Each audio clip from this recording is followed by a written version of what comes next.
now, and then we'll get started. Okay. Thank you very much. Thanks, everyone. And welcome also now to Linda Kestner, who's joined on Zoom. So welcome, everybody. It's February 14th, just slightly after 2 p.m., and I'd like to call this council work session to order.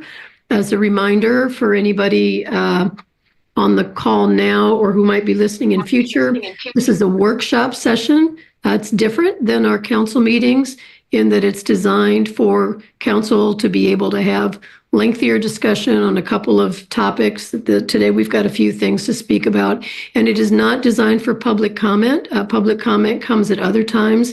This is a time when council together can review matters of policy, get better educated on some of the things that are coming up, receive briefings from our city manager and or staff, and generally have a chance to work through things that take time to master and to make sure we're giving it the due time, which is often why, as I said in our last council meeting discussions can be somewhat on the short side because we've done a lot of work in these sessions.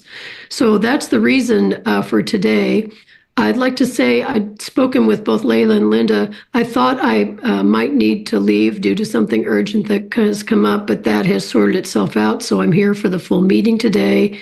And we have the intrepid new member of council, Tom Campbell, who's clearly in a vehicle with his safety belt on, which is a great thing. And signal permitting, Tom will be with us for as long as he can. And as I've said, we can also always go back and make sure we watch the rest of the recording.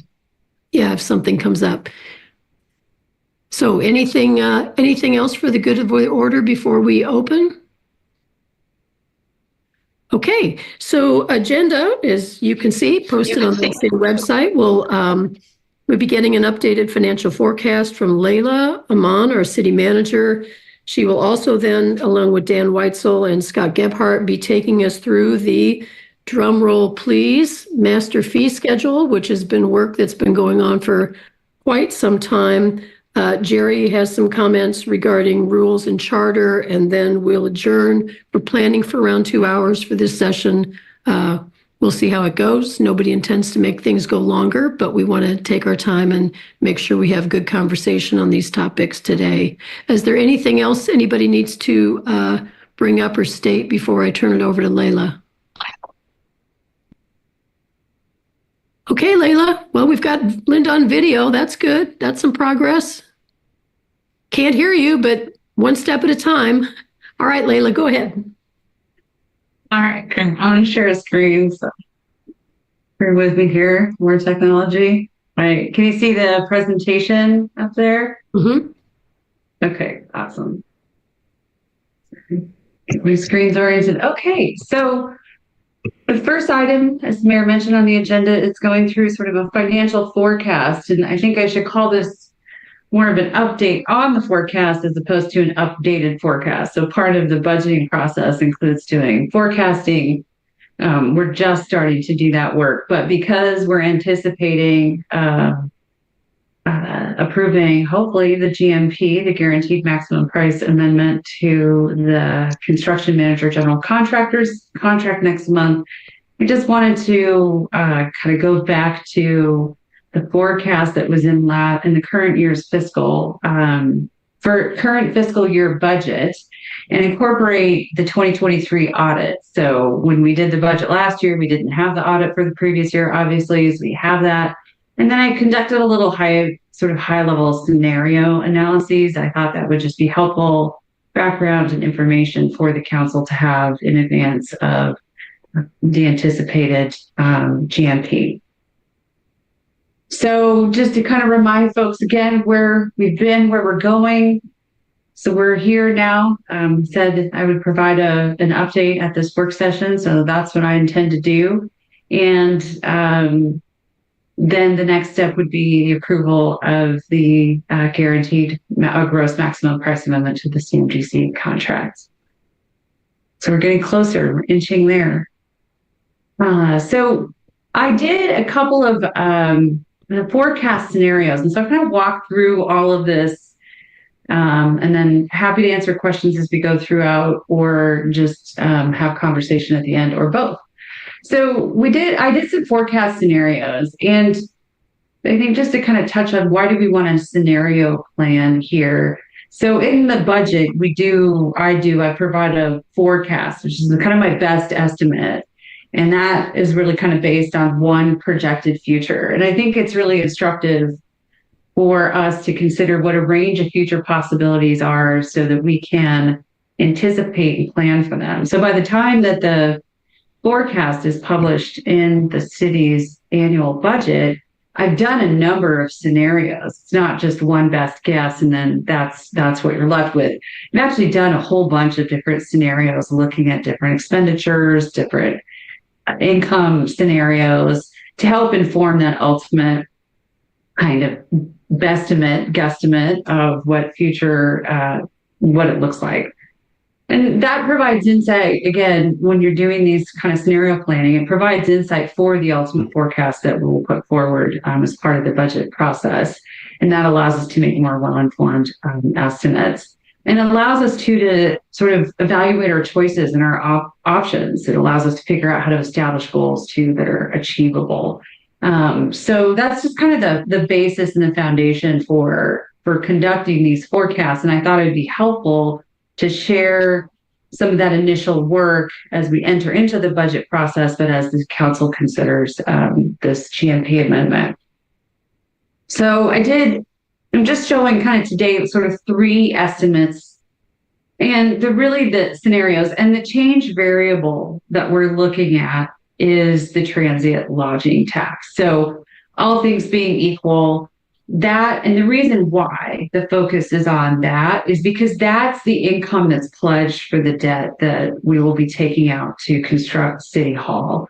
So that seems like the most important factor to look at a range of scenarios of what ifs, so that we understand kind of what the range of possibilities are.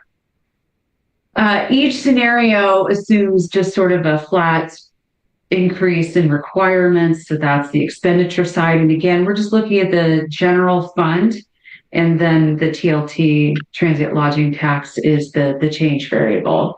So all the scenarios assume this 5% increase in requirements. It assumes debt on approximately 4.2 million, which is the last number we discussed.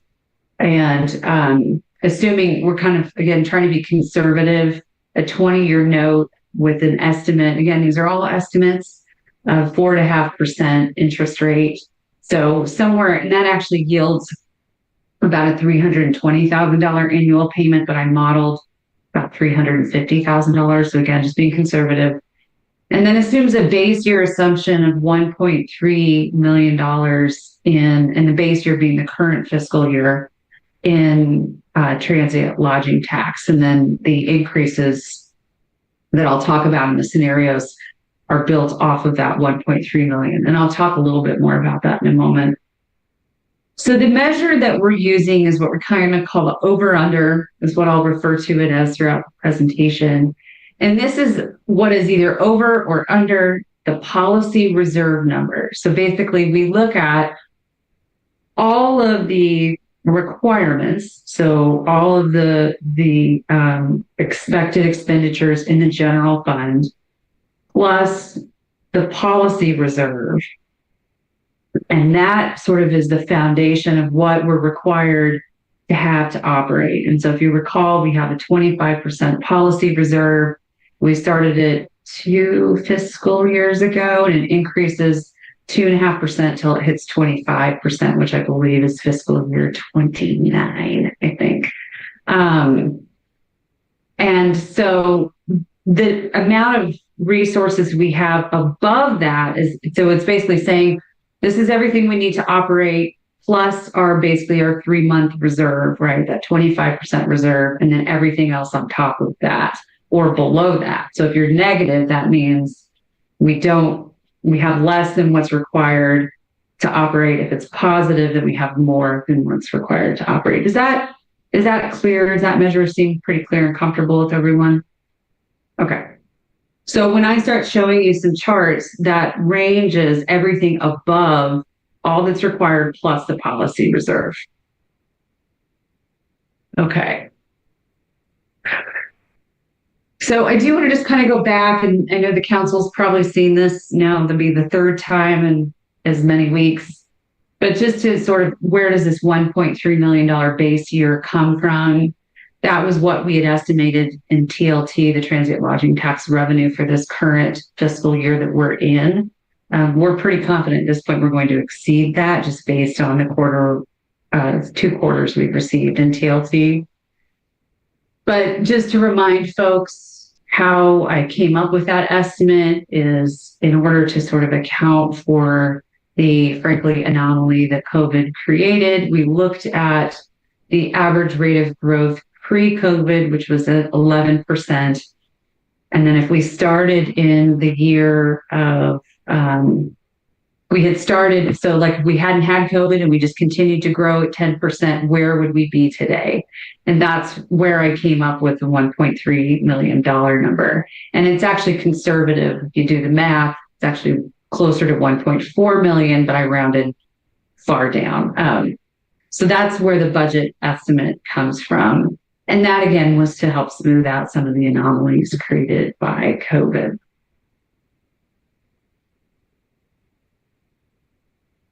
I think the forecast that's included in the current fiscal year budget, just again, why that's in there, it assumes that growth to the current fiscal year and then only increases by 6%. And that was to account for some decline that we did see in TLT revenues from the previous fiscal year. Still much higher than what would have happened had we sort of maintained that projected growth. But we're just taking, again, a conservative approach to the forecast. And so this was essentially the forecast that council used to make the decision to continue to move forward with City Hall and pull debt out, is that over under was over enough that there was enough comfort there for us to consider taking on debt. So scenario 1 is what I call a decline scenario. So this assumes that we start with that $1.3 million estimate in 2025. So 2024, going forward. And we see a decrease. I think I decreased it by 3% each year to show, like, well, what happens if we do start to round down? What is the impact of that kind of decline over the next several years? And so while this might look a little alarming, I do want to call your attention to the scale here. So the first 3 years is the audited financials. So these are actuals. And again, this is the over. So we have 1.5 million. This is the year that we really kind of got that big boost from COVID in the general fund. This is 1.5 million over, I think I have another slide that shows that, over what is required plus the policy reserve. So I just want to highlight, folks, that if we do decline in revenue, again, this is just a scenario, over the next several years, by 2029, we sort of average out to where we were in 2021. So again, that's just an estimate, just to give us a sense of, like, what if there is a significant decline in revenue, but we're still tracking 1.5 million above what's required to do what we need to do. The second scenario is I started with that again, 1.3 million in the base year, an increased revenue by 5% over the next 5 years. And so we start to track around 2.5 million over the policy reserve requirement for the general fund. So that's a pretty, again, it's conservative, but it's a pretty healthy amount of resources that are available beyond what's required to operate. And then if we did a 10% growth, what does that look like? And we start to track quite a bit higher, so in the $3+ million range, because the stuff just starts to accrue on top of itself.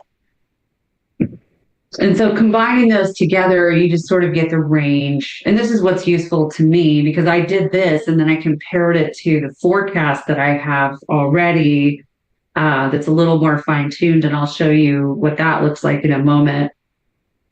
You know, I think ideally you kind of want to be somewhere in the middle of this. In my mind. So that's what I was hoping for. And it's ultimately what I did end up seeing with the forecast. So that's all three scenarios combined. Where do they start to diverge? And then what does that look like for us? So scenario 4 really is an update of the scenario that's in the budget currently in the fiscal year 24 budget.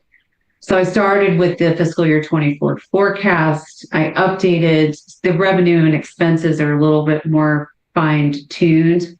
It reflects the 2023 audit, as did the previous estimates. And then I used 1.4 million as the base year because that's what we're tracking towards already. And so I made a little bit higher estimate for that. And then again, assume the same debt parameters that I did with the first 3 scenarios. And that got us to something that looks closer to this. I think it's easier to state in context of the other scenarios. So the forecast is less than the 5% growth, a little higher than what we would expect in a decline. It has a higher amount of expenditures in it in the analysis. And so I would say it's a more conservative estimate, but we still are tracking pretty fairly well above the policy reserve that we have. Now, it does start to, as you do any type of forecast about a few years out from your baseline, things always tend to start to decline. But I feel like this gives us, a good starting point for discussion in terms of where we could be, what the range of and obviously the range of possibilities are infinite, but this felt like a good, reasonable range of potential outcomes based on the information we currently have that were worth, analyzing in a little bit more detail. So with that, I'll stop sharing my screen so you can see each other, but I'd be happy to flip back to any of these estimates. I think the sort of the moral of the story is that we're tracking pretty darn close to what was in the current fiscal year's forecast with the updated audit figures and just kind of giving you a sense of the range of possibility of what a decline could look like and how that would impact us as we take on debt. So all in all, I feel good about where we'll stand financially at the end of the day. And even if we do start to see some decline in that revenue over time, it doesn't appear to have a dramatic impact on our ability to take on that additional debt at the end of the day. So again, it's all forecasting and hoping for the best, but I do feel like the forecast we put together last fiscal year is still valid.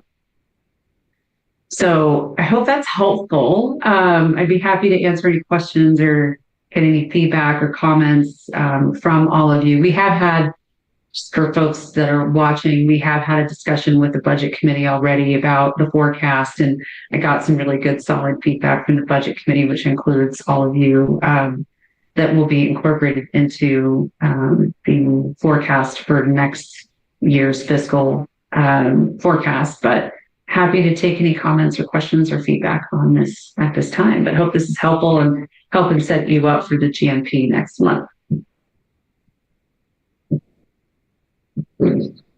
I think, Linda, you are muted.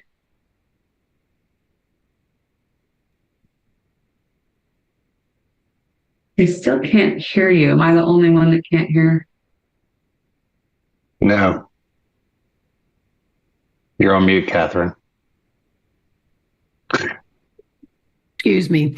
Try again, Linda. No, because your mute symbol is off, so it looks like you should be able to speak, but it's not coming through. Can you kind of see what you can do about that, and then we can go to Tom's question? Yeah, great. Tom, go ahead. And we're probably I going to. was curious, Leila, is the do you have the short-term rental committee?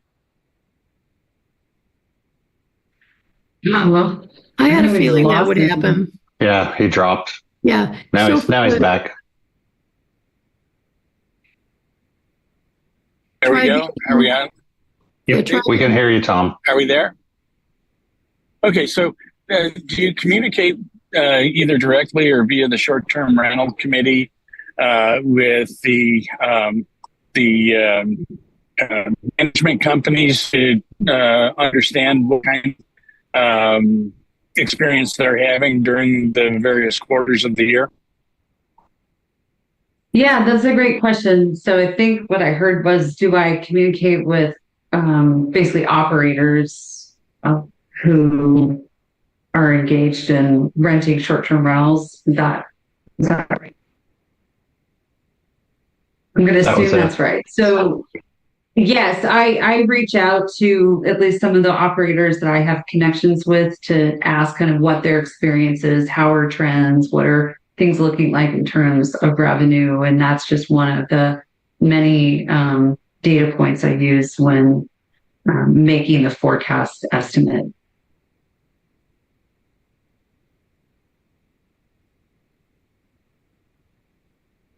Linda, can we come back to you? Do you have a question? Can you hear me? Yes. Yes. Oh, okay. Well, it's to follow up a little bit on what Tom's question. So I feel really good that we can accept the debt, and I think your projections are great. I'm wondering how, with a decrease in short-term rental, potential decrease in short-term rentals, how that affects our operations. Is that and what we can do if we have less revenue and a commitment to fund our debt? So you're asking, how would a decrease in TLT revenue affect our operations and our ability to continue to pay debt? So one of the things I looked at in those scenarios was a decline, a modest decline in revenue, and we're still tracking above what would be required to maintain our existing level of service and a policy reserve. So, at this time, it would take a really marked, from what I can tell from the analyses, it would take a marked decline in revenue for it to affect the provision of services that we currently provide, just based on sort of the scenarios I've been running and sort of what I shared today. So I don't, and obviously there are unanticipated things that could have a market impact on our ability to get TLT revenue. We don't anticipate it, but we didn't anticipate COVID either. But I think under normal circumstances, it would take something very dramatic for that to affect our ability to provide service. What I will say is that the current revenue we have is necessary to maintain that cushion and that space, which also means that we can do other things as well, because you want to maintain that policy reserve. Arguably, you'd like to, it's best to also have some above the policy reserve and then be able to maintain that over time. So you have sort of a nest egg there, but you're also able to invest in other projects. So it's a long way of saying I feel pretty good about where we are, and it'd have to be a pretty marked impact for it to affect service. And if it did, then we would need to obviously sort that out as a community and a council to figure out how we would meet that requirement if we needed to. But it would take. You're pretty confident. You're pretty confident that we're okay. Yes, yeah, I feel confident certainly in what I've seen and what we've been looking at for the last year, based on a conservative approach to both spending and revenue projections. So Yeah, I think I feel as good as anyone can on a forecast, which is pretty good. Thank Just you. one question. I think I'm restating basically what you said, but on the conservative end of that, where you said we had the 1.5 million cushion or overage, that is over all of our minimum income needed to basically cover all expenses, including the debt for City Hall. That's correct. Yeah. That's awesome. It's awesome. It is awesome. Yeah. Yeah. And for those people who are newer to some of this flow, I mean, one of the early things that Layla advised and then worked with council on was to require this, not the cushion, but I'm having one of those afternoons where the word escapes me, the required Policy reserve. Thank you. The policy reserve.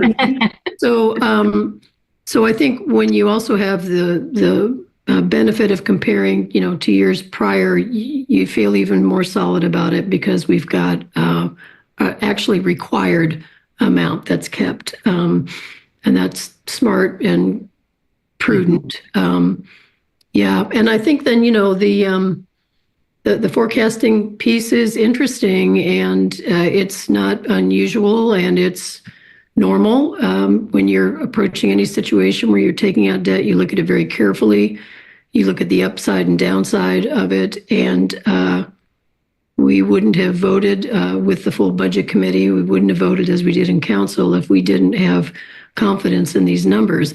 It does not mean that we can completely predict the future 100%. The only way we could create a budget, based on that would basically be to do nothing every year and just sit tight. And that's probably an overstatement of it, but we don't want to be in that. We don't want to be in that neck of the woods either. So I think going forward, I think one of our jobs with this as we go into the budget meetings, and then also, Layla, as we are thinking about communications with the community, is I think all of us have got a responsibility to be able to communicate this out to members of the community that we connect with and that ask, because most people, as we've said a few times, don't spend a ton of time on this. They're relying on us to make a good decision. They're relying on us to be informed about that decision, and there is talk and chatter in the community, and sometimes that doesn't line up with the actual facts. So anything that we can do to clearly communicate what we're doing with this, the amounts that are involved, and why we have the confidence level we do, I think will just help us. So I plan to do that. I'm going to challenge myself to do that in conversations with the community, and hope that everyone here, including our members of the budget committee, would be comfortable to do that too. And if you don't have the tools to do that, Layla, we'll need some help from you to do it. But yeah, so that's sort of in the nature of a closing statement, but that was probably premature. So do we have comment from other counselor today? Jerry, anything you want to say? Not too much. Everybody has sort of covered my concerns. I would say just that, we're having this discussion right now specifically because we want to be assured that we have the ability to take on the debt to move forward with the project. But the reality is, with these numbers being as conservative as they are and having as much of a cushion as we do, we shouldn't be overly focused on the debt payment on the City Hall project. This really is a statement that we're in pretty good shape moving forward for the full range of general fund expenditures. By the same token, because of the talk that has been out there, and I'm not talking about social media chatter, I'm talking about real talk in the traditional media and elsewhere about the state of short-term rental business up and down the coast.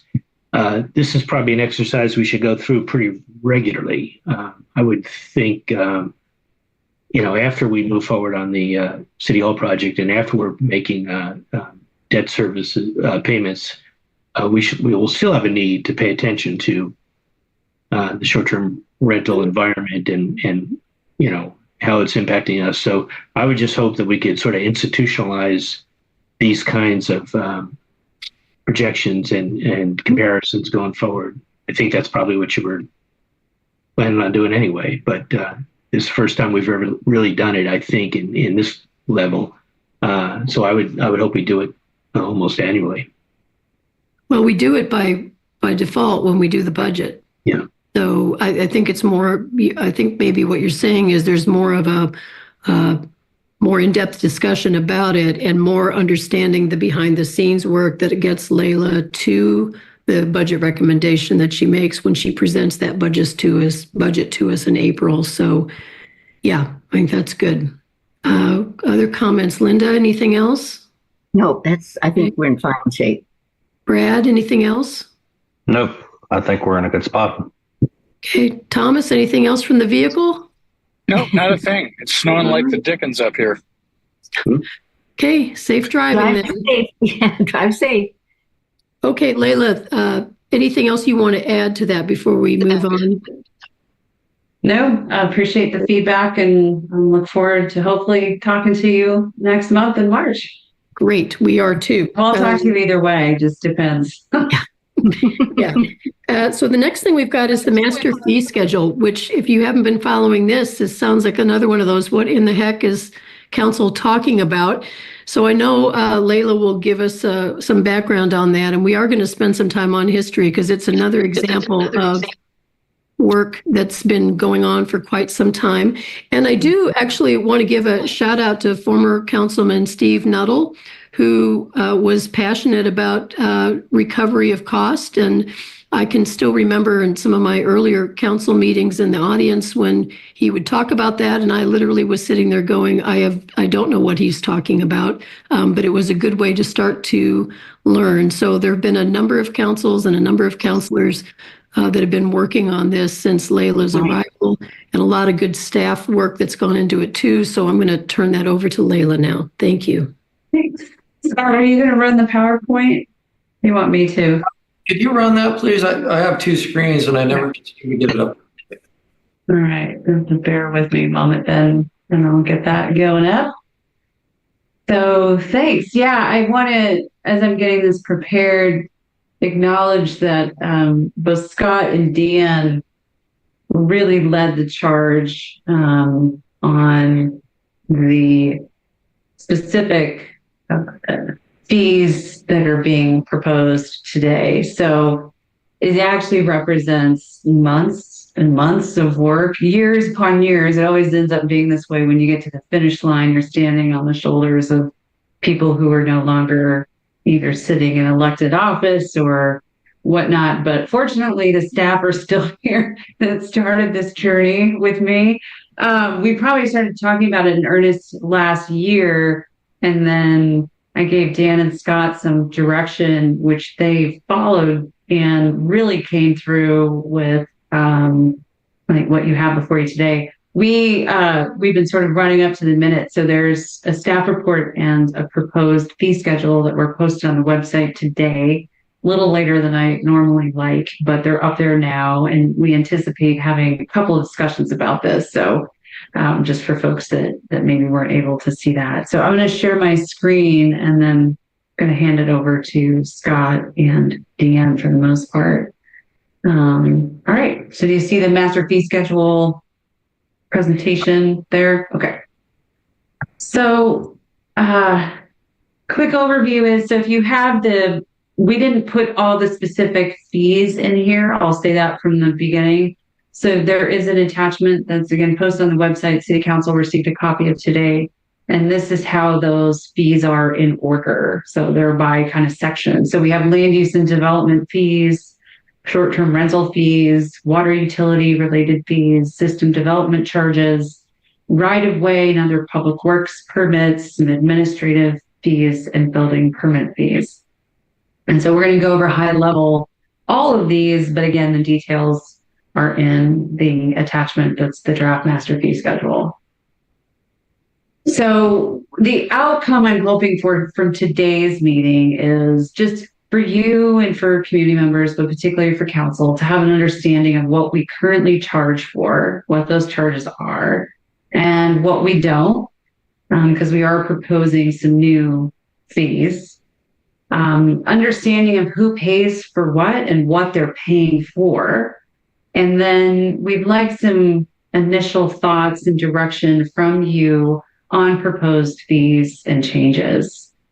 And before I hand it over to Scott, and he'll go through the methodology, I want to point out, and I pointed this out in the staff report, that one of the biggest things that we're trying to do here is to create some order and structure to our fees. Right now, if you noticed in the staff report, we rely on no less than half a dozen, if not more, ordinances and resolutions that set fees. And you'll note as we go through these that there's a number of fees. For example, system development charges, we're allowed to increase those annually based on inflation. We haven't done that. And I think a lot of that has to do with the fact that we have 6 different resolutions or ordinances that have to be amended every time we make a change to a fee. And that creates kind of an administrative problem. And it's also, I described it to the staff as like we're unwinding kind of a ball of yarn. So we had to dig up some ordinances and resolutions and try to really piece together where all these different fees are set, where they come from, what the authorities are, et cetera. And so our ultimate goal at the end of the day is to get to where council is annually updating a master fee schedule that includes all the fees, all the rates, all the things that would be adjusted every year. And we do it in one fell swoop, and it's one resolution. And so that's going to take a little bit of work to get there in the end, at the end of the day. But the goal is to kind of get our fees up to today's current dollars, essentially, what we are actually, and you'll see, especially when Scott talks through some of the land use and development related fees, that we're not actually recouping our costs from those, and we've been in effect subsidizing development that way. So we're trying to both get our fees up to the costs that they cost us to administer those services, and then also to create a more streamlined process so that someday when someone else comes into this role, they know they don't have to update 7 different resolutions to affect 7 different fee structures. They have one master fee schedule, and that becomes just part of this infrastructure I've been talking about for the last several years that I've been here, about creating replicable systems that can live well beyond any particular individual, so that the city has a system in place so that as elected officials change and as staff change, those systems continue to function and operate. And so that's part of what we're attempting to do here as well. And I think is one of the biggest outcomes that I hope will come of this is that we just update the master fee schedule once. A few of you have sat on this council when we've updated a handful of fees, some of which we're not proposing to update now, but you've had to pass multiple different resolutions. And so this just structures everything and makes it all organized and hopefully more efficient. So with that, I'll hand it over to Scott. So Scott developed a pretty robust methodology, and I'll let him talk through that and then take you on a journey. Layla, I think Brad had a question. Oh, Yeah, sorry. No worries. This is just a general question. And I know in reading through ordinances and resolutions, to me, it's a bit confusing. I look at the history, and when you talk about doing this big master fee schedule, why was some of this done via resolution and some via ordinance? And you talked about the big one being resolutions. Why is it not an ordinance? So can you just sort of clarify what the difference is? And yeah, usually you have to put, so for example, a system development charge ordinance, we had to put an ordinance. So you're creating a law. Within that SDC ordinance, there's actually a provision in there that says you can change the rates via resolution. And so a resolution is sort of a, there's sort of levels of impact, and ordinance is like the establishment and creation of a law. So for example, one of the things that we would likely need to change is the establishment of the business licensing is through ordinance. we could insert a provision in there, I believe, that, and this is what the SDC ordinance does. So it says, city has the authority to impose these fees now. And those fees can be changed through a policy adjustment, which can be done through a resolution. So if you recall, an ordinance, we have to post it a week in advance. There's 2 readings. It's a much higher, and you're establishing a law. Once you've established the law, then you're just amending, you're not changing the methodology necessary, but you're changing the fee itself. And so the SDC ordinance, for example, I think I noted it in the staff report because it is confusing, like the ball of yarn. The SDC ordinance does allow for us, as does the water utility rates, allows us to make those changes via resolution, but there are ordinances that establish our authority to charge those fees and to charge those utility rates. Does that make sense? Does that clarify? Very, very clear. Thank you for the explanation. Yeah. So ultimately, what we'd like to do is ensure that all those enabling ordinances, the things that give us the ability to charge those fees, are all up to snuff. They're all clear, but they allow us to make the change via resolution. And so that'll be something we'll have to work out with the city attorney. It may take a minute to unwind, but we're going to do our best to help consolidate as much of that as possible. Clear. Thank you. Yeah. Any other questions before Scott kind of jumps into the details of the methodology? Okay. I'll mute, and Scott, I'll hand it over to you, and I'll try to anticipate your slide changes, but Okay. Go ahead. Let me if you need it. Thank you for the introduction. I know Linda was here probably when I started updating the building fees back in early 2020. And then again, planning fees, early 21, and short-term rental fees, I believe that was in 22. So this is my 4th round, and hopefully after doing this, like Layla was explaining, it'll be a lot easier to make adjustments in the future based on actual cost. So what we're actually looking at, the actual costs are the costs we incurred to have a contract planner assist us with, processing land use development, applications for commercial, residential, subdivisions, and for the city attorney and engineer to look through anything that needs to be reviewed prior to being implemented or approved. And then there's what we're asking for now is an adjusted cost recovery for staff time, because as you'll see on a later slide, we were not recovering staff time, so that we're actually providing a lot of staff time out of the general fund for this.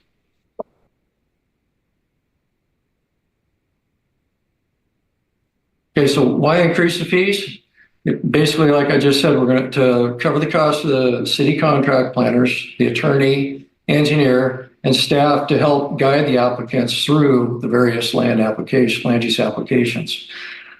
And so the chart over here was kind of interesting. I thought, how much did we actually, just in expenses, not including staff time, how much money came out of the general fund to provide these services? And based on the numbers I was able to put together without staff time, we lost, out of the general fund, we had to pay about $6,502. Money that we did not recover in fees. So what I did was I went back and looked at what type of applications we had and how many of each, and I plugged in the new proposed numbers and came up with, in calendar year 23, we would have actually had $1,383 brought in from fees, which still wouldn't cover 100% of staff time, but that's a lot better than paying about $6,500 out of the general fund. Any questions on that slide? Catherine, you're muted. You look like you're ready to talk. I like that you know what my thoughtful late face looks like, but keep going. I'm going to keep going. Okay. Stop any time if I'm not clear. So the last time like I said, we updated the fees. They went into effect January 1st of 2021. And at that time, we brought on our first contract planner, Morgan CPS, to assist because we saw a boom in a lot of planning during the early stages of COVID, and that helped relieve staff a lot of work from staff. So expenses include the same, the city planner, or contract planner, attorney, engineers. And again, it did not cover any of the staff time. And over the 3-year period, we actually recovered about 74% of expenses, not including the staff time. And I want to make that clear that staff time has not been covered. That's pretty much been out of the general fund, at least, well, for the last 3 years and probably long before that. And I'll use Steve Nuttall's terminology. We're going for cost recovery. Go ahead, Layla. So who pays these fees? These fees are paid by the developers, that are looking to make subdivisions, the contractors that come in to build homes, build decks, and make additions on homes, and the homeowners that do their own home projects. So it's a user fee charged to the person that's actually benefiting from the service. And why increase the fee? Like I said, cost, recover the cost associated with providing these services. So here, I just pulled out a few of the examples. There's a complete list online of a copy of the master fee schedule that breaks it down into current fee, proposed fee, and how much of an increase. So for instance, your pre-application conference, that's where you have anywhere from, 3 to 4, sometimes 5 staff members that participate in these with an applicant and answer their questions to help them decide, are they going to proceed with that application, and what do they need to do differently, or what do they need to show in order to go before the planning commission. So there's generally about an hour's worth of time, if not more, prior to the meeting for staff to review and kind of put together their questions and concerns with the application. And we meet with the applicant, we give them an hour's worth of time, and then afterwards, we've been putting together kind of a summary of the discussion for them so that they have a reference of what we talked about. And then you have, after the pre-application conference, you go into your commercial land use, which is going from 650 to 1500. And that's where we bring it before the planning commission to review and discuss. And there's considerable time and multiple staff members involved with that too, plus our contract planners. Same goes for your subdivisions, planned unit developments. We're proposing going from 1,400 to 2,250. And then variances, which we get a lot of requests for those, going from 450 to 1,200. And like I said, all of that is online, an actual PDF of the master fees broken down. Hey, Layla. So Layla asked me to do this one. She goes, what is everybody else around us charging? And I found this to be a very hard assignment because you go to their master fee schedules or any fees you're able to find online, and they don't really compare. They don't have necessarily the same fees we have. But what I noticed was really interesting is, so for instance, our staff, the planning coordinator, Layla, myself, the development services manager, and then we utilize a contract planner to do a lot of the work. Whereas Cannon Beach has a community development director, a planner, and an administrative assistant to help.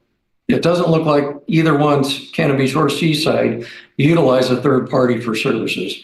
And that it's significantly more to use a third party to assist with planning. And then Seaside, they have a community development director and an assistant director.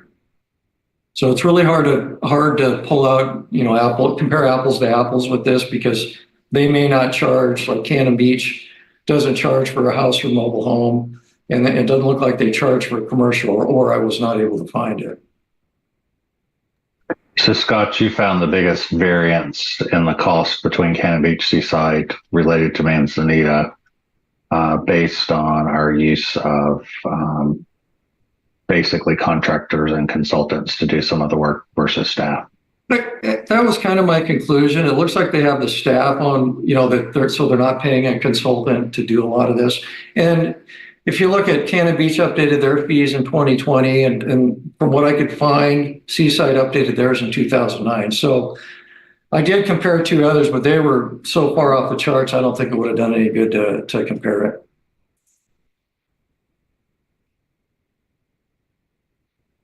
So we're also proposing 3 new fees, and these are fees that we currently do not charge anything for. We don't charge for tree removals. We don't charge for dune grading, which would be a remedial and construction. Does not include view grading. I did not touch view grading. I know there's a moratorium, and if the moratorium gets lifted, we may revisit that because there's a tremendous amount of staff time and work that goes into the view grading. And then the address request is, I get people time to time that request either unduplex a property or turn it into a duplex. And there's staff time involved. We have to have other agencies we have to notify to make sure that they're, it's correct with 911, the tax assessors, public works. So these are just the only 3 fees that we're looking to add. Scott, I think we have a question from Tom. Oh, go ahead. Thank you. Scott, on the last slide, it would appear that Manzanita is charging more than either Seaside or Beach in most of its areas. And I understand what you're is because we track services to cover some of these areas. Is that why that looks that way? That's going to be my assumption. I mean, without spending, quite a bit of time on the phone calling these different jurisdictions, they don't list contract planners. I know one of the other ones I compared to utilized a contract planner, but their fees hadn't been increased since probably around, I think it was 2011 or 13. So is that because they have more staff and don't have to go outside to contract for those services? Yes. Is that something that we should be considering? Actually, we considered that when it came down to replacing a vacant position, and between Layla and myself, we felt it was more cost effective to contract out this type of work to free up staff time to do other areas of work. Okay. And then on the slide that's up right now, the fees associated with tree removal. This is just more of a personal thing for me. I've at one time wanted to cut for view, trim for view, and have been told that there's a city policy in opposition to that. Is that true? There's a difference between trimming for view, which would be cleaning up and thinning a tree, versus taking a tree out. So this is tree removal, not pruning and for the health of the tree. Okay. Or for view for an adjoining owner. Well, if you want to take the tree down because of the view, then you have to talk to an arborist and have them give a report. We don't just. Well, in my instance, I just want to top it. And I've been told that there's city policy that's in contravention to doing that. And I'm just going to recommend really quick, talk to an arborist and see, is that going to kill your tree? Okay. That would be the wise thing, because then 3 or 4 years down the line, what we're looking at is now we've got somebody that topped the tree improperly and now it's dying and it's going to fall on the neighbor's property. Yep, I get it. Okay. I'll talk to you about this separately. Okay. And there's going to be a fee if counselors use this time to get free advice too, Tom. So. Yeah. Okay, fair enough. You're welcome to Scott's life. He's like the local doctor. Hey, can I just tell you about my sister-in-law's elbow or something? All right, Scott, let's go ahead. It's good though. More about me than he wants. And Scott, I think we might even be able to loosely make an assumption that Seaside and Cannon Beach haven't gone down the path of making sure they're getting cost recovery, that they may be subsidizing like we currently are. That's kind of the feeling I got. I think a lot of jurisdictions up and down the coast provide these services out of the general fund and don't really think about, hey, we've got to recover the cost, a user fee. And I've talked to one of our contract planners and showed him what I was doing. He's like, can I use your spreadsheets? He goes, I've told this to other people, they can't believe that you're actually trying to recover the cost of services. It's like, well, it only makes sense. And we can thank Steve Nuttall. Well, amen. He beat that into my head. Yep. Okay, Scott. All right, next slide. So short-term rental fees, that's the one we increased it went into effect November 9th. And that is your new applications, periodic inspections, follow-up inspections. Your random inspections are for people looking to purchase a property, but they want to know, is this rentable? And that's where we'll go out and do an inspection and tell them any deficiencies we may find. And we're not proposing a fee increase at this time. We don't have enough data to know, are we recovering costs or not? So we may revisit this next year. And Scott, one question when I looked at those fees that wasn't clear to me, why a new application would be less than a renewal. there was a reason behind that. That's a great question, Brad. And let me think about that for a second. New versus the new was more than a renewal? Is The that new is 650 and a renewal is 850. I would have thought those would have been the renewals switched. take a lot more paperwork. Okay. Yeah, there's more involved with the renewals. And I don't remember off the top of my head exactly what it was. I'd have to go back and look at it'd take me a while to find that. If I can find it, I'll let you know. Thank you. Yep. Next. Oh, this is Dan. I'll be back. My turn. So another thing that we looked at was our water rates. As you guys remember, I think there's part of the council was here when we did our water rate study. So of course, one of the recommendations with water rates is doing annual increases. And these increases should be based upon the consumer price index. So in our case, we looked at the revenues and we did a multiplier of 4.71%. So we implemented though the essentially the water rates were approved back in July, but because of the billing software, the quarterly billing issue, we didn't implement them until October. So that's when we actually went to the monthly reads and the new rates. So if you will flip that slide for me. So Dan, one question, and this may be for Layla that I had regarding the water rates. Understand the calculations for basically inflation or using the CPI. Is it possible or permissible that we could put in the resolution once we're working towards the overall index that that's just a given that we're going to use the CPI to increase the rates rather than on a yearly basis having to go through the process of updating the resolution with a new price that we just say we're going to do this? We still have to pass the resolution every year because the resolution is the instrument that we point to set those rates. So either way, we have to do it. What our hope is to do it just as part of the fee schedule update. Yeah. I think council, by adopting the last water rate resolution, basically directed staff to do that. So that's why we're bringing the proposed rate change today, is to reflect that. So this is part of why we want to have a master fee schedule, is so that it is just done annually. Because I think, Dan, correct me if I'm wrong, the last time the rate was increased for inflation was well over 10 years ago. that is correct. The city hadn't updated the water rates from 2014.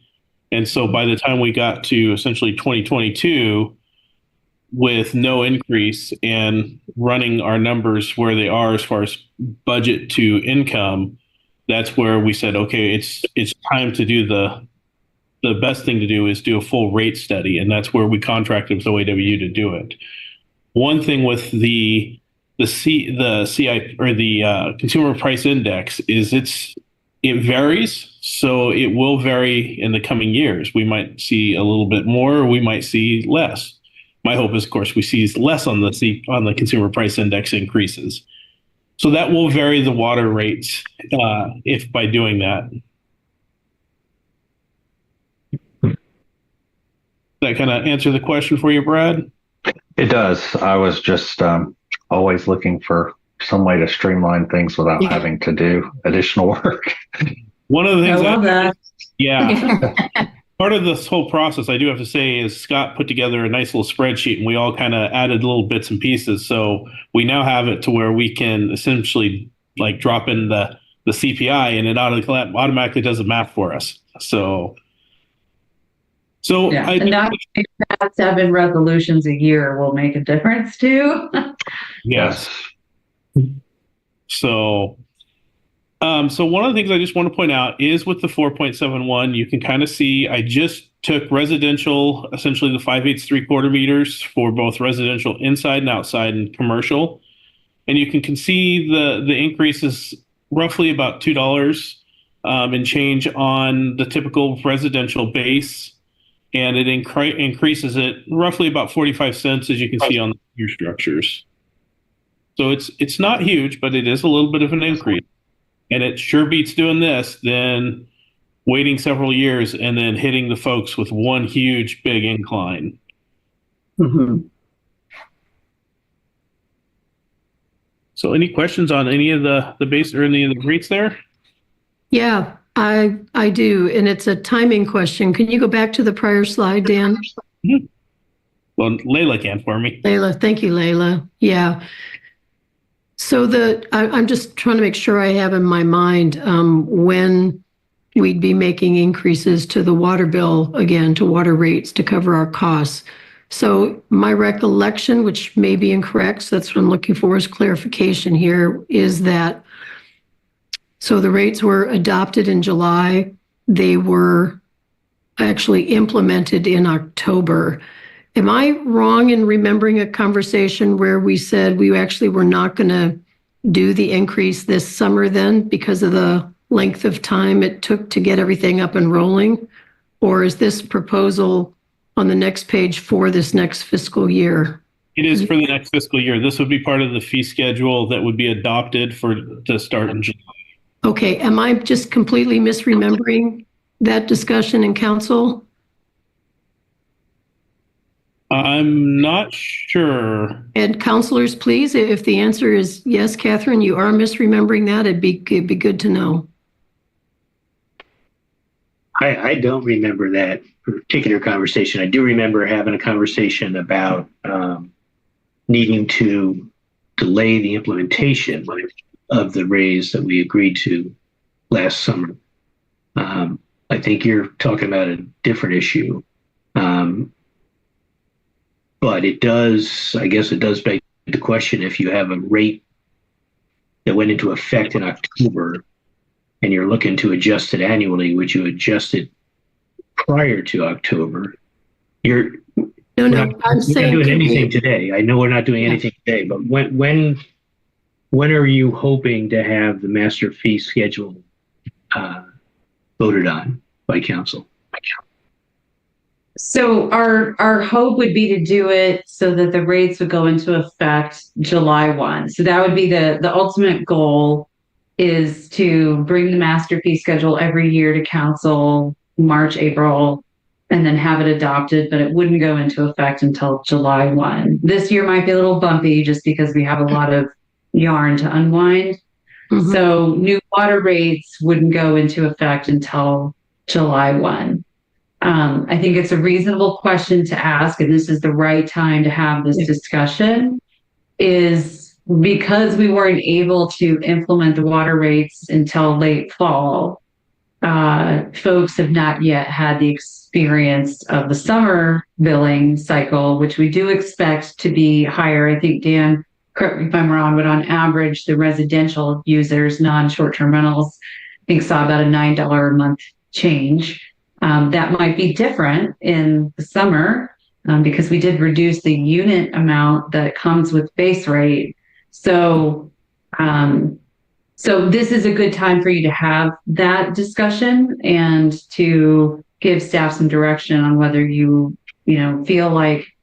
What I would like for it to get to ultimately is that rates just change July 1. I think that kind of consistency is really important for the community, for communicating those changes out to the community, that they know July 1 this happens. So if you for some reason decide to maybe wait, then I think you should probably wait till next fiscal year to make any adjustments and do it July 1. But it's really your call in terms of when that gets adopted. It could be in October of this year, and then next year we do it July 1. But again, that's a decision, and this is the right time to have that discussion. Okay, good. So I have an opinion, but I don't want to go first on this. So does anybody else have a thought, a perspective they want to add, Brad? I'm thinking if based on the CPI, like say for instance, you're proposing a 45-cent tier 1 increase for inside city consumption unit. If we delayed for a year, would I be correct in thinking that that delay would possibly make this a 90 cents increase when we do that versus a 45? So in the end, we're basically going to increase it by that amount, even if we delay the implementation of it.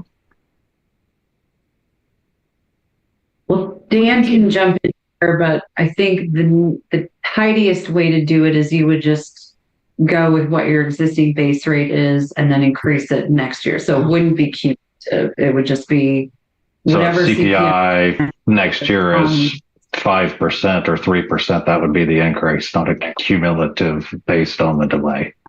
That is correct. That would be my recommendation, because if you do elect to not do the increase this year, you're just kind of doubling it up for the following year. I think it's good practice to do the increase annually, but we are in a bit of a unique condition this current year. So that would be my recommendation. That's your call. Thanks for that question, Brad. That was a good clarification. Linda, have you got anything you want to say on this? I would lean toward a year of grace, because we've had some real, it's a new way of looking at things for the community, and it's been a little traumatic. I could go either way, but I would probably lean toward a year of grace. Jerry?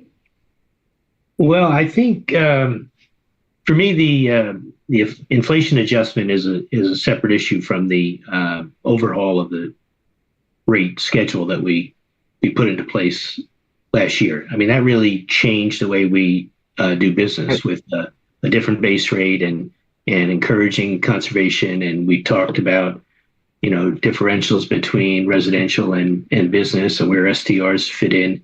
So I recall during that conversation that we all knew that we were doing something that was necessary and overdue, but there was also going to be a big change for folks. And I think we all wanted to give ourselves a chance to assess how it landed and how it felt and how it, as a practical matter, how it really played out across the community. And we're just, we're not even into the first summer season of billing with the new approach. So it feels like we do need an opportunity to have enough data to look at how that change impacted the community before we make any big changes to it or even consider any changes. But the inflation adjustment is kind of a separate deal. And so I would personally, I think I'd be comfortable allowing the annual adjustment to kick in as long as we're committed to doing what we talked about last summer, and that was to revisit the approach in general to make sure that we did no harm and that we are on the right track with the big changes we made. And we can't really have that assessment yet. We can certainly begin to have it probably in the early fall. But to me, I'm not sure that I would carve out, an exception to the CPI approach just for water, just for this year. I get it. I get why we would do that. But that's sort of that's the simplest thing we talked about doing last summer. That was the absolute simplest thing, to make an adjustment yearly for inflation.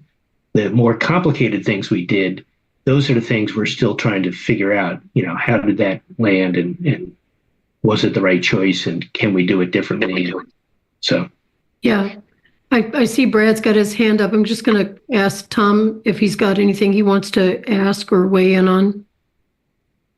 Well, I think that most of what we see reflected in the master fee schedule, the big changes are not changes that are going to affect homeowners. And so I'm more concerned with how it affects homeowners, because I think the developers are going to be able to build these costs in. So I would be, I'm aware, I want to be more aware of that kind of thing. The CPI increase related to the water, I don't think is so significant that it requires us to delay implementation. And probably a good lesson for those of us who do live here full time, that this is the new system and we're going to have to learn to live with it. So those are my observations. Okay, Brad, back to you.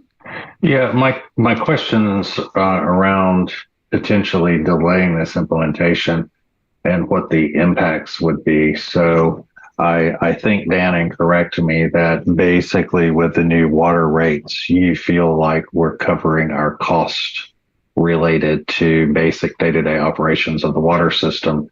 So am I correct in saying that the largest impact of a delay in implementing this raise would be additional revenues for the water fund to support infrastructure or future development?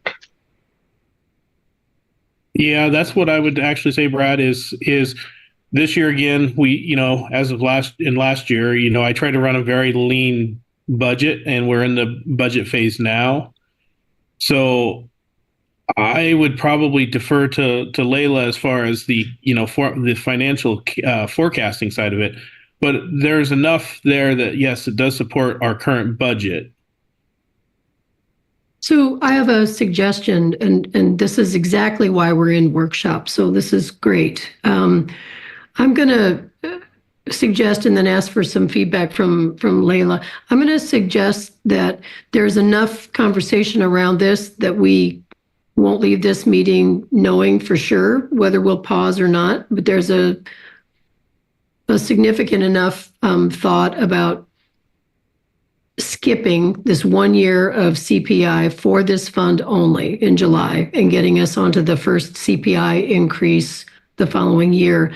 But it'd be good to understand what the dollar impact was of that, if it really was substantial. I think, we're trying to balance out the impact on people here and in getting used to a lot of change. Our first summer in a new system, and us learning as well, just what the revenue flow actually is. So is it reasonable to ask for that, Layla, to just say, if we pause it, here's the financial impact. If we don't, here's what it does to the budget, and then we can come back and make a firm decision?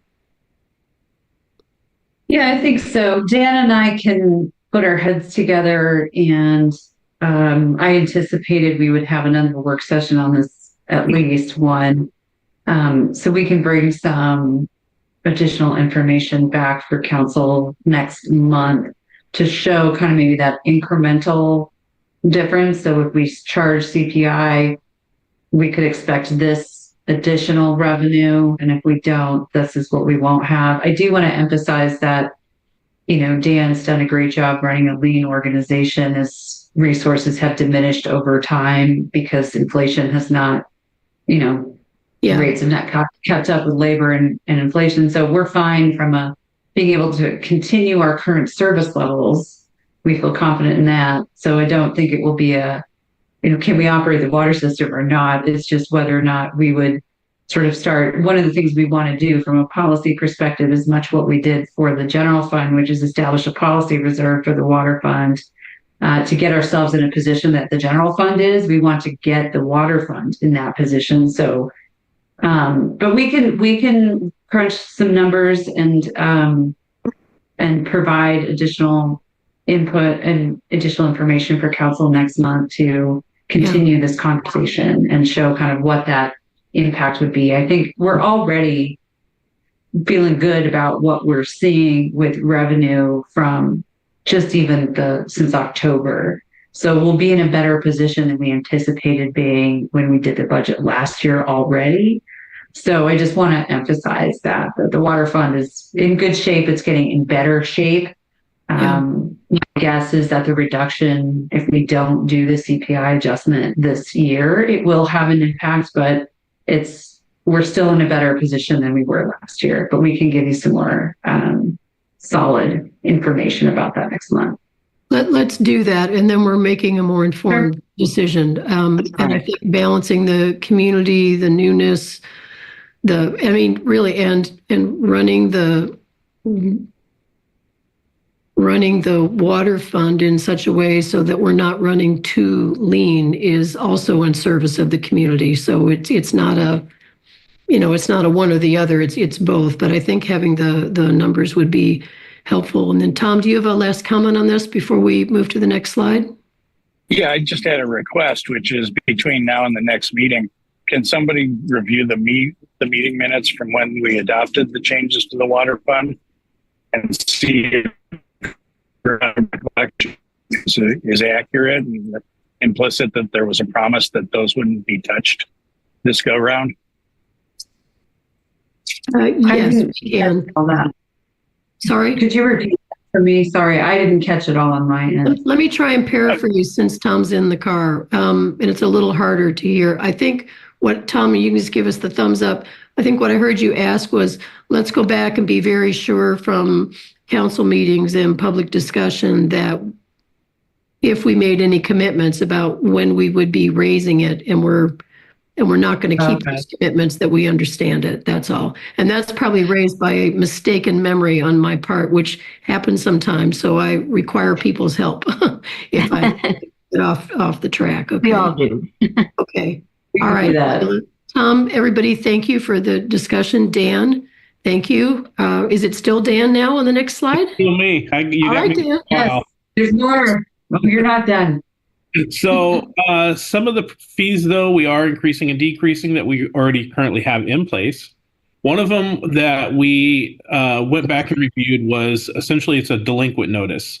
A notice that gets sent out. There was first talk that this delinquent notice was going to take utility workers time to go out and post on the door and things like that.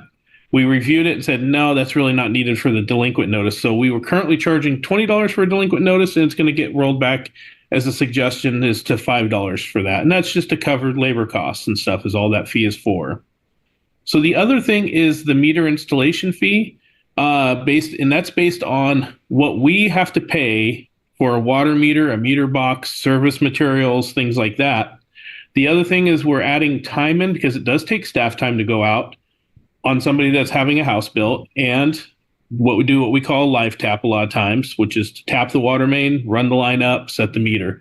So we have a proposed price increase for that. And that one will be another one of those things you annually see go up. It won't be by percentage. It'll literally be what the cost of materials are out there at the time. So any questions on kind of those two? All right, then I'll jump into the third item. So hydrant bulk water sales. So the staff here at the city, we do bulk water sales for contractors, and this is pretty common through all water systems. But part of Oregon's rules is that bulk water from a hydrant can't be used for potable water. It has to be sold to a contractor. So we have been charging the old rate for that, which is $2.50 per thousand. And so what we want to do is get it back into our cost recovery for rental of equipment, because we have to purchase the meter that gets used on the hydrant. We maintain that meter, so we've put some cost into there. And the other thing is the $2.25, I believe, is what it's on right now on our bulk hydrant. Well, we charge homeowners $9.50. So what we want to do is make sure that we got everybody on the same playing field. So part of this of the fee updating is to make that so they will be paying the tier 1 cost. Mm-hmm. So any questions on the bulk water meter? Just roughly, Dan, is this a significant percentage of the revenue or of the water use, or small, tiny? It's a small, tiny. The bulk water sells, the majority of it, Catherine, honestly, is us having to do the paperwork side of it. And so there's cost in there. And so we weren't getting very much cost. And then we have to go out and set the meter, like I said. So it's to literally recover the costs of our labor and make sure we're charging everybody the same fee. Thank you. All right. Next slide. System development charges. So the SDCs, we've got grouped up, and we'll get to them here in a second, but they're all controlled by the construction cost index, not the consumer price index. And so this was put in as part of our methodology 2 years ago when we adopted, or sorry, a year ago when we adopted the SDC. As Layla pointed out, all the things we have to jump through to get these to work. But what I wanted to point out is a lot of people always say, well, gee, things seem like they got pretty expensive really fast. And what this chart is the consumer construction index is essentially the buying power of funds to purchase things. The very top line you see on this graph represents the construction cost index for Seattle. And that's what we use, and that's what's in our SDC for our methodology for increasing SDCs. So back in 1990, the CCI was at 84.6.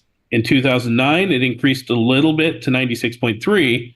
But since 2009, you can see it's jumped up drastically. And if you look at the chart, it really jumped up drastically from around between pretty much the mid 2019 and the 2022 is where it took a large jump. And so that's what drives the costs of water pipe, equipment, salaries. I mean, everything we do. And some things get hit a lot harder than other things. Steel prices, especially right after COVID, saw over 1,000% increase in the cost. That's huge. Luckily, our water mains are plastic and not steel lines like some other cities. So I wanted to provide this to you. And so this information I got a little link that was on there, but that's the site that was actually given to us by our engineering firm. So you can always check it out if you like. So system development charges, once again, was under 2302. It passed in July of 23. And so this is where it says, okay, you have to go and look at the index and determine. So in this case, the index said it was 2.7% increase. So I have our current 3 SDCs that we charge, which is water, stormwater, and parks in our current funds. And then what those fees are after we add the 2.7% to them as far as the increase. A few side notes or a few of the balls of yarn. As Layla said, we had to roll around to find out a couple of things. On the water, the SDCs for water were pretty good up to 2015. They did annual increases. And then after 2015, we couldn't figure out rhyme or reason, but they just the annual increases quit. So if we actually applied the CCI since then, our SDC for water actually should be right around $11,618. So big difference, especially when you look at the amount of homes and stuff that went in. So this is also why I want to hound in why making sure we get the increases on our SDCs every year is important. So the stormwater, it's in great shape, honestly, because we just passed it. And we're doing it. We're asking for, eventually a current update to it. So it'll stay where it should be. The park SDC was a little bit more tricky. We went through and we finally found in a resolution where we established the park SDC for $50. I have looked around at our resolutions and SDCs, and I haven't been able to find anywhere where it was actually increased to $60. But 60 is what the city has been charging for as long as I know. So we still wanted to apply the consumer cost index on there. And we could point out at some point, we probably need to look at doing a parks plan and getting an actual true SDC for our parks set up. Dan, what would be an example of a time we'd apply a system development charge for a park in our city? So anytime somebody develops, so a new house going in, going in. When the new house goes in, they are going to be charged all three of those fees. They're inside the city limits. If they are outside the city limits, they still have to pay the SDC for water. And if the storm has any part to be connected to our storm system, so they're within the urban growth boundary but outside the city limits, we can charge them the stormwater SDC as well. So a prime example is the south side of Manzanita. We have the storm area the area that's outside the city limits, which is east of Nicarni Boulevard. But all of their drainage ditches and everything else that the folks use right there flow into the city system that we have to then maintain and make sure it's the right size through our capital improvement plan. And then that goes out. So that's where we can charge them that. And that was all part of that when we set it up. We went through and talked to the attorney about that process and everything. Thank you. Yeah. A question about the water proposed increase of $186 that the CCI was used. If I look at the difference between increasing every year from 2015 to that number there, we're more in the range of a $4,700 difference. Yeah. Do we need to consider the proposed amount to be more than $186? I love where you're headed. I think that's a good question. The way that I interpret the ordinance is we can make an annual adjustment based on the CCI, the construction cost index. I'll check with legal. They're actually reviewing some stuff for us with respect to the master fee schedule right now, but I don't believe we can do kind of, we missed 10 years, so we're going to update it 10 years. There's certain provisions in the ordinance. I don't have the answer to that, but I'm happy to ask. I think the solution to that is something Dan and I are talking about in a separate track, is updating the water master plan. Was completed here, Dan. Remind me. It was just recently. It was just recently. 2022. We got the final report in 23, and now with the changes, of course, we're looking at doing the addendum to it. Yeah, so we're looking at doing some additional analysis. So we would need to go through a water SDC update process, much like we just did with stormwater, to really get that fee up to current levels. So Dan and I have been talking about that for a minute, and expect in this calendar year to have something to bring forward on that. So my gut says no, but I am happy to check. So it sounds like the ordinance might be if you snoozed, you lose. That's how I'm interpreting it, but again, I'll double check that, and hopefully we'll have an answer for you next month. Thank you. And that once again goes back to the Brad. That's why we have to be adamant about making sure we get our annual increases in, so we don't fall way behind. So any other questions on the SDC increases or anything to do with the SDCs? All right, I think we're good for next slide. So one of the next thing is the road fees. So currently Public Works has essentially several different street permits. We're going to be doing a little bit of reclassification, and we actually are going to call them tier permits. One of the things is most of our permits typically fall into what's called a tier 1 and tier 2 category. So a good example is utility. Somebody's going to be digging in a utility line in the right of way. And it's going to require like an asphalt cutting. And so that's pretty straightforward for us to handle. But then we start talking about tier 3, and these are large, complicated projects. So this would be essentially subdivisions or large street extensions that a developer is having to do or a homeowner is having to do. So when we get into that takes a lot of my time, plus it takes engineering time. And sometimes it requires things as far as like traffic studies and things like that. So the tier 3 permit really is to help cover all those costs.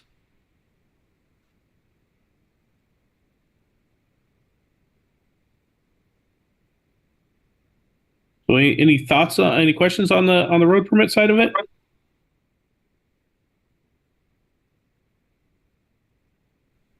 All right, make this easy. Next one. So some of our new fees. So one of the things the city's had to do, I think, at least a couple times, and Layla can correct me if I'm wrong, we had to bond a project. And what this is so a good example of it is subdivisions that are going to be public right of ways, and they want to bond the asphalt because it's wintertime, but they want to get going and get approval. So what they'll do is say, all right, city, here's the money for us doing what we need to do, as in paving the road. They'll pave it, we'll inspect and everything else, and then we have to reissue them back their bond. Well, the city before charged no fees for this. And this takes up quite a bit of time, of my time, Layla's time. It takes attorneys to review the bond to make sure everything's good.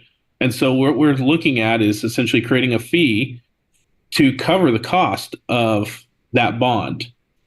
And so it's pretty, like I said, a lot of work that goes into it. And once again, when we start adding attorney fees, it gets higher.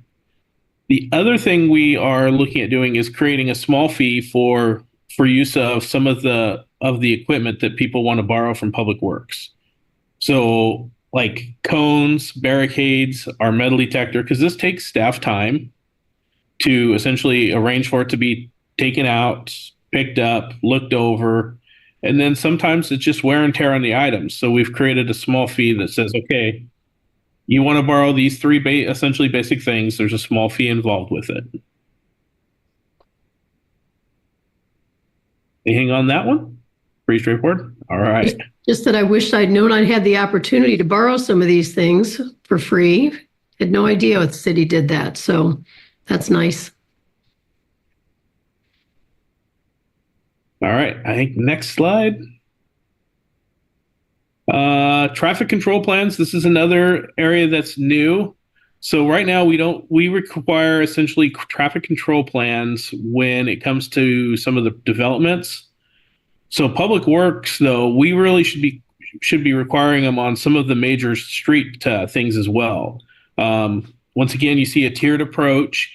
Some of them can be handled in-house, and some of it's very basic, just a simple drawing on what they're going to do. But then as you move up the tiers, it gets more complicated, especially when you're talking about having to close down, say, Lanita Avenue in the middle of summertime.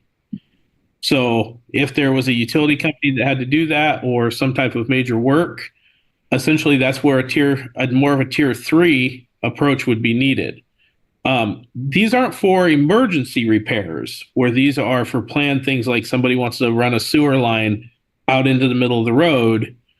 So they're going to have to come up with a traffic control plan. And then that traffic control plan, especially on the tier 2, tier 3, we have to look for outside engineering to essentially look that plan over and says, yeah, this plan does, meet all the needs of being safe, or they have to give some essentially recommendations to what has to be done.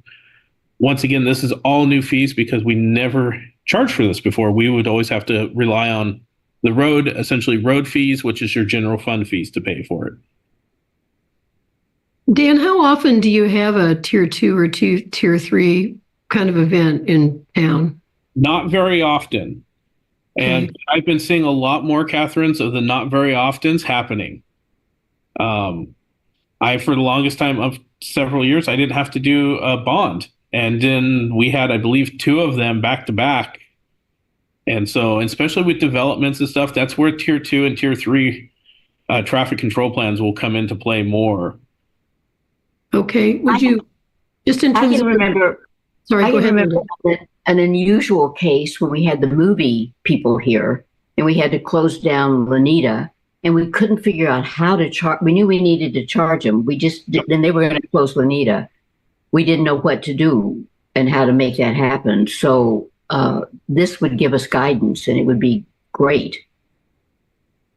Yep, and that's the idea, is they would be required to put together a traffic control plan, and then that traffic control plan would come to us, and then literally in something like that, I would be shipping that off straight to a traffic control engineer for his stamp to say approved. And that's what this fee is to cover, is them to approve that plan.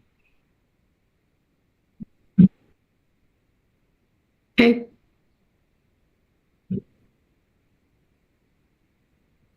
I'm done. It's off to Layla now. Yeah. One bullet point, y'all. So we have a handful of fees, which are you noted in your packet. Things from people requesting police reports to a delinquent an insufficient fund check returned for court, things of that nature. So we just updated these fees. There's a modest increase proposed for all of them to reflect just kind of the current cost to provide those services. A handful of them are just done at the staff's hourly rate. So for example, a request for a police report, which would be done through the public records request process, or records requests are just based on, if we don't have it like a scanned copy we can just send over, then we do charge for staff time to collect information for those records requests. And so we've cleaned up that list. We did have previously a fee for, it was really nominal fee for doing research. We don't offer research anymore, and we will do records because we're required to, and it's important, but we just don't have staff time or capacity to do research projects for folks. So we're removing that fee, but we are updating all the other fees to kind of reflect the current just cost to provide that service. So they're pretty nominal. So that's all I have to say about that. Do you have any questions about any of those specific fees? Or as a follow-up, if we do have like smaller questions, do you want us to route those to Dan? Do you want us to just come to the next work session prepared to say, could you tell me a little bit more about this fee? You know, if questions come up. No, it's a great question. Actually, it'd be great if you could send just separately your questions directly to me, and then I'll parse them out to staff. And that helps us because then we can come back to the next meeting prepared. And then, of course, if you have questions that come up at the meeting, we'll do our best to answer on our feet. But anything you have between now and then, please do feel free to route over to us and we'll get those answered, and then we can bring them up during the discussion as appropriate. Great. So two things. One is, could you just kind of quickly lay out the timeline of next steps? We know you want to do another workshop on this. Yeah, I have a slide for that. And maybe if it's okay, have Scott hit on this last one, and then I think I have a next step slide right after this. So sure, thank you. He's just going to tell us he's not increasing his fees because he did such a good job back when he did it before. So we're doing fine. Okay. Not steal your thunder, but yeah. We did increase these fees in November of 2020, and that was at the same time that we implemented and started using the state e-permitting system. So those two went into effect at the same time, and they've been adequate. You know, we're able to fund the building department, and also we now have a reserve. I don't know the exact number, and I know I should, but we do have a reserve, and that's used for when things slow down in between. You know, if we have a big slowdown or a big increase in new construction or smaller projects, we use those funds to keep providing the service. So we're really not asking for any fee increase this year for the next fiscal year. So Scott, I am real interested in your e-permitting process and would like to talk to you about that offline. Linda, you are more than welcome to come down here and talk to me if that's okay with Layla. That's of course. Okay. Scott loves talking about e-permitting. It's his favorite topic. That'd be great. I have personal experience from my remodel, and that was sort of at the beginning of that process. I was all ready with stacks of paper, and Scott, nope, no paper. Fantastic. Yeah. One general comment about the master fee schedule. I found it very helpful in your slides where we had more of a description of things like what tier 1, tier 2 means. I don't know if it's a lot of work or if we could even do an appendix, but a little more, I think, for myself personally, and I think for the public, some of this stuff, I don't know what it means. So if there's any way we could add a little more detail or description or even an appendix describing some of the stuff, I think that would be helpful for myself personally and could potentially reduce questions to you guys when someone's thinking about doing something as they look through this. Sure, I can work with staff and we can come up with sort of a crib sheet for certain ones. And if there's specific ones, Brad, you think that come to mind, feel free to shoot us a note so we can make sure to cover those. Because some are pretty self-explanatory, others aren't. We sort of have our head buried in it, so it would be helpful to have your perspective on what seems clear and what doesn't. So that's a pretty straightforward thing. I think it's a good suggestion. Thank you. Okay. Are we wrapping now on this topic, or we have more? We're almost done. I'll just get to the next steps. So, again, budget impacts, once we kind of get these things on a roll, this will really help, certainly me, preparing the budget every year to be able to make those estimates and start to, again, build some structure, simplify, become more efficient in how we do this, and also increase the predictability around this. So discussion next steps. I think we've had some of the discussion throughout. We're actually going to end almost right on time. So we allotted 15 minutes for the next item. But we're just, if you have any comments or questions or feedback between now and the next meeting, we would welcome that. And then we'll go through an update with some of the information you've asked of us and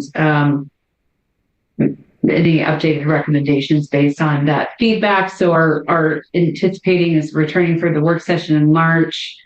If we're ready at that time to reach consensus on the fee structure. So if anything pops out to you like, wow, I realize that's cost recovery, but that feels a little high, maybe think about these things, please don't hesitate to share that feedback with us.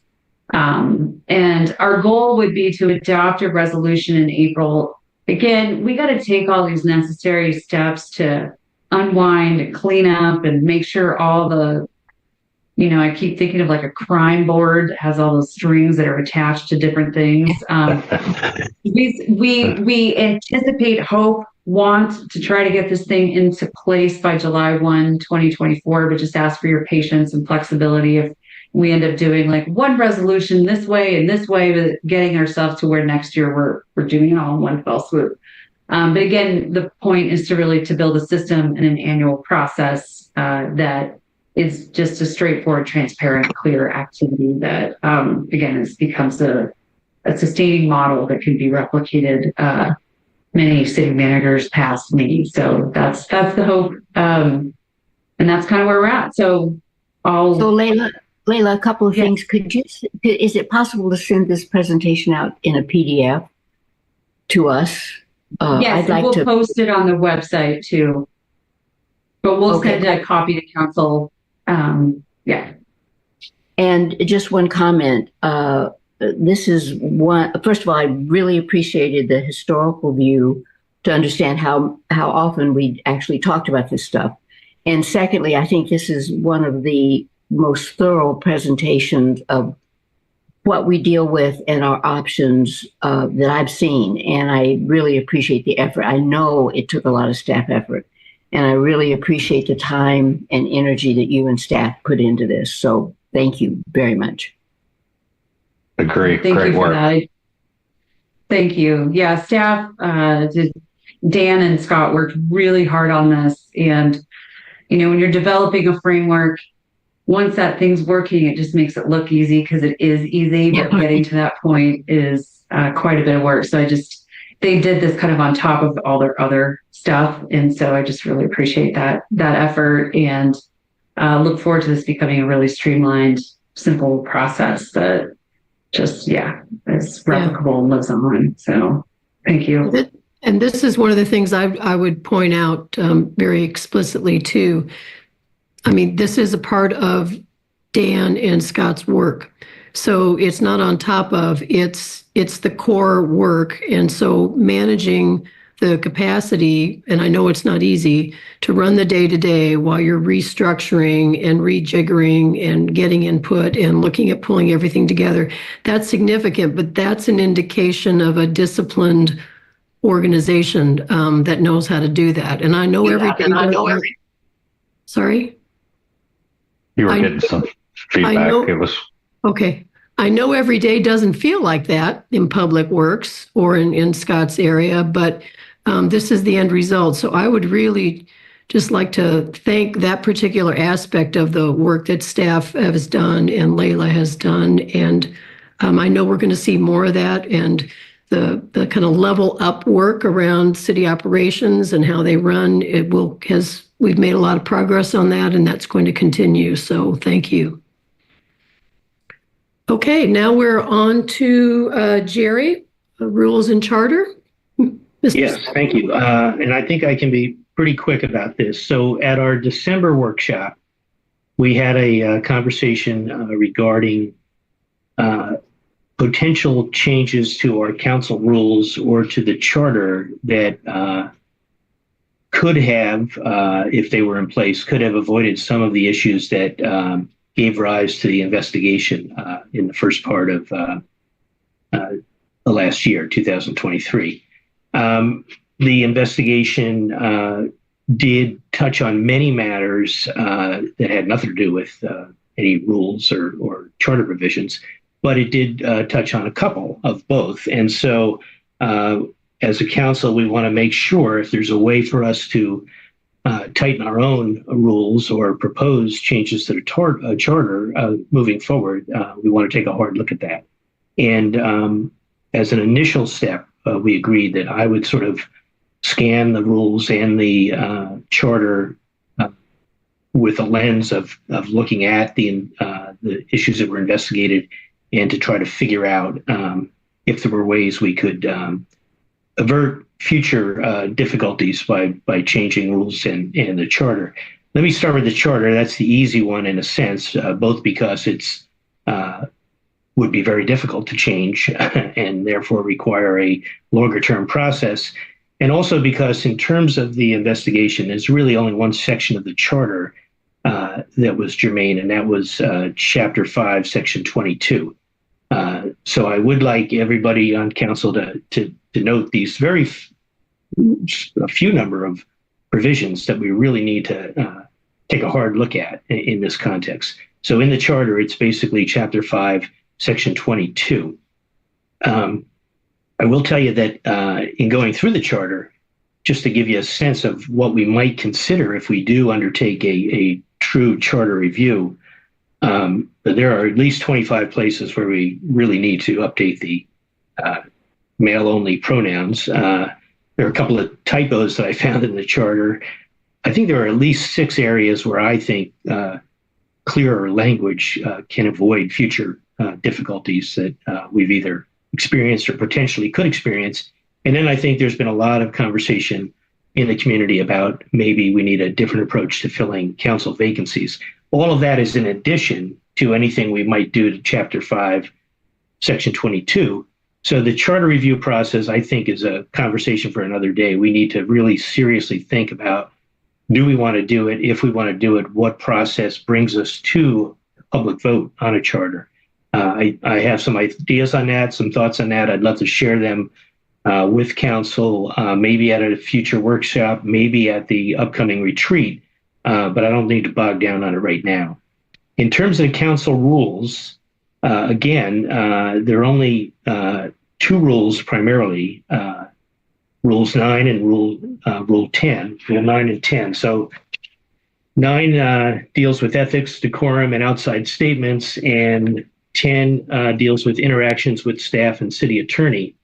Those 2 rules, not all of which, there are many, many subdivisions of those 2 rules. They don't all come into play directly with what was investigated, but those 2 rules in general are the areas where we can look for potential tweaks that might be indicated based on what we learned from the investigation.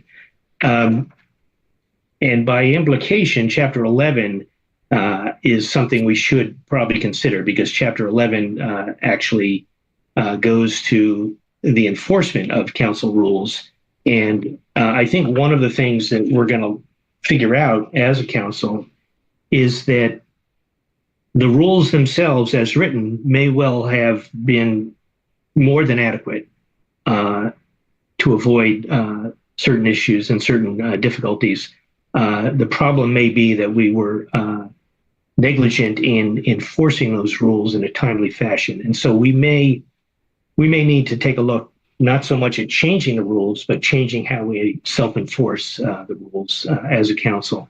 So what I would strongly urge is that we're going to have an opportunity to talk about the way council operates as a body and the way we communicate both within council and with the community at our upcoming March 10th, I believe, retreat and goal setting session. And I think we should have additional conversation about chapters 9 and chapters 9 and 10 in the rules to see if we can make adjustments. I think there's a strong argument to be made that the adjustments needed are not in the wording of the rules, but in how we enforce them as a body going forward. But that's a conversation that I think we can have better. Certainly, we need to have Tom on board. I know it looks like he dropped because of the weather. He had to leave. Yeah. Yeah. So we need Tom on board. The annual session that we're going to have on March 10th isn't all about council rules, but it is sort of a logical place for a new council, newer members of council to get into the rules, understand the rules, and then for all of us as a body to sort of figure out if there are things about the rules that need fixing. Now, when I'm talking about 9 and 10 today, because there are issues in the investigation that touch on those two chapters. There may be other places in the rules that we want to make some adjustments, but our commitment to the community was to look at the investigation and the circumstances that led to the investigation to figure out if there anything we can do in terms of our governance to avoid the recurrence of difficulties in the future. If so, that would lie, I think, in chapters 9 and 10, then derivatively in chapter 11, because that's how we would most likely enforce 9 and 10. And so I think that should be our short-term focus, and we should have a conversation about that on March 10th. The charter process, because it would go to a public vote, and because I think we'd want to precede that public vote with a very careful series of work sessions and public hearings on proposed changes. I think that's a much longer term undertaking. Just one thing, Jerry. The retreat is on March the 8th. Just I'm to sorry. be clear for the public, Right. and that second half of it will be open to the public. So it's important to know that. Then just a quick question: when you mentioned and I totally agree with you in terms of the charter. When you mentioned in the charter, Chapter 5, Section 22, what was that covering? That basically lays out the responsibilities of the city manager and establishes that office. Now, the irony is that there's only really a relatively small part of that chapter that deals with the council's interaction with the city manager. And so, again, the chapter itself, or that section of Chapter 5, is rather lengthy and rather detailed. And I suspect if we were to go through it, we wouldn't see much on its face that would say, whoa, that's a mistake. We got to change that. I mean, it's a pretty complete discussion of the role. And so it may be that there's nothing in the existing document that needs to be changed.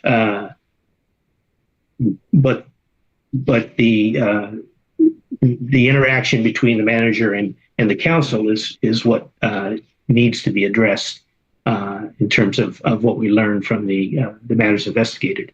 And we are understandably, well, I understand that we are somewhat hamstrung in this process because we are committed to honoring the careful advice of the city attorney not to discuss the specifics of the investigation, and that means we can't fully air out those facts as we talk about potential rule changes that may be in order. So that's a challenge that we're going to have to work through, and I think we can have that conversation at the March 8th retreat. Thank you for correcting me, because I see March 10th is Sunday, and I don't need to. Nobody needs to spend a full day with anybody on a Sunday to talk about chapters 9 and 10 of the council rules. You're on mute.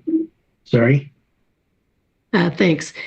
Thank you. And you thank you for the effort you put into kind of starting us walking this fine line of what needs to be corrected, but yet there are many things we cannot be specific about in public. So that'll be tricky, but we'll continue that. The charter thing is a big deal. I'm not signing up for that at this point. We've got a lot of, no, I'm serious. We've got a lot of work to do in terms of the comprehensive plan, infrastructure planning. So I think it's good to look at it in the context of the other priorities.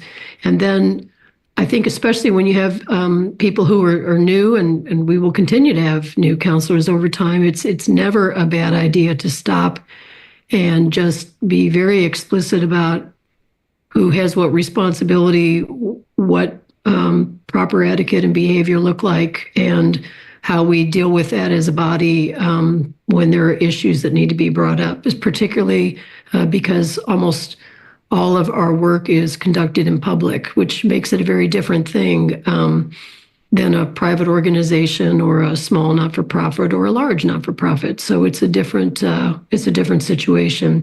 So thank you for the work you put into that. I'm thinking, yeah. One quick comment about the charter. I realize what a big deal and how difficult that is, and it's not one of our top priorities.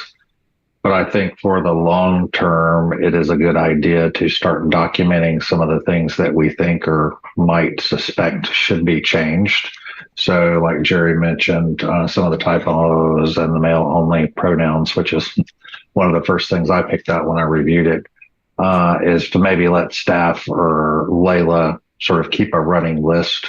So at some point in the future, if we or future council members get to a point that it does come to a point we're ready to do that, we sort of have a running list of things that we should consider. Well, that's a great idea, and I already have the list from the work I've done just now, and I do think that it's a big lift, but honestly, the lift is more going to be on educating the community about the need for changes and what those changes are, because obviously they're going to be voting.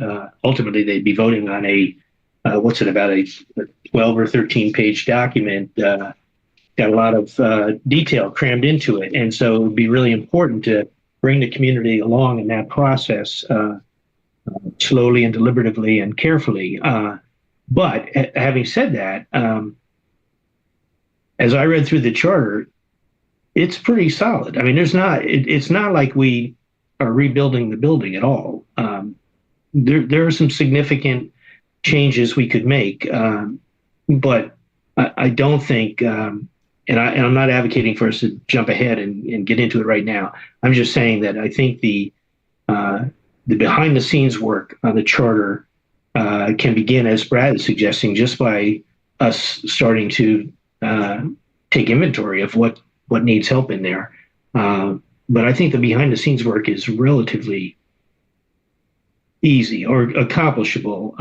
And then the harder part is making sure the public understands why a proposal is even being made. I just don't think we would want to go to charter. Like, for example, you wouldn't want to go to the voters just to change the male pronouns. It doesn't make sense. You could do that, and then a year later you'd be saying, well, why didn't we? While we were there, why didn't we deal with this other issue? So you'd want to make sure you covered everything in one shot. So I agree with you, Catherine. We don't need to rush into it. And you're going to get so tired of me consistently saying, and what about the comprehensive plan? So we've got, and this is all good. We have a lot of education and involvement work going. So I think the point is a very good one. And I think we can look at that kind of strategically and start to think, how could some work on that or sounding out particular aspects of that be blended in with work that we're already doing? Is there a way to do that? Because we're going to have a lot of sessions and many ways to engage the community on things that matter to everyone here. So that gets my brain thinking about how can we blend them or do a little bit of work on that as we go along with the other plan that we're committed to. So yeah, it's good discussion. Is there anything else for the good of the order this afternoon before we wrap up? No, great meeting. Thank you. Yeah, good participation. Thank you again to staff. Thank you belatedly to Tom Campbell, who I'm sure will be listening to the rest of the meeting, for making a best effort. One of the things that happens when you are appointed to council and you didn't know you were going to be doing that a short while ago is you have other commitments that have to be made. So thanks for the effort to phone in from the car too. So, all right, thanks everybody. Let's hope we don't have a snow event tonight. That'd be awesome.